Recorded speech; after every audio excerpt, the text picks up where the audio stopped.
Another Adobe Illustrator quick tip by Fatfly Design. In this video, I want to take a look at the Artboard tool in Adobe Illustrator. It's not a tool that I use that often, and I use the Artboard tool and I also use the Artboard's panel.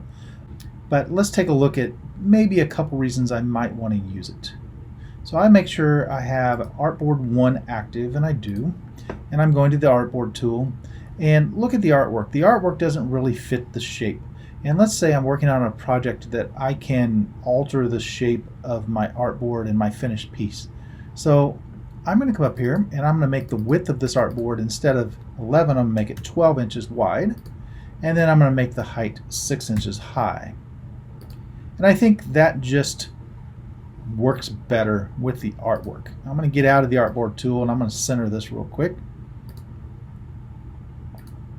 Now you notice once I did that, now suddenly these two artboards overlap each other, and that could be troublesome in the long run. I can also use the Artboard tool to help rearrange my artboards.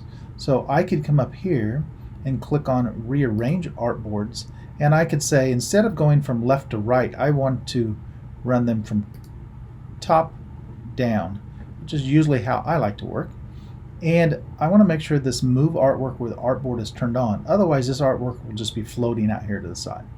So I hit OK, and it's rearranged them top to bottom, and my artwork actually moved with those artboards.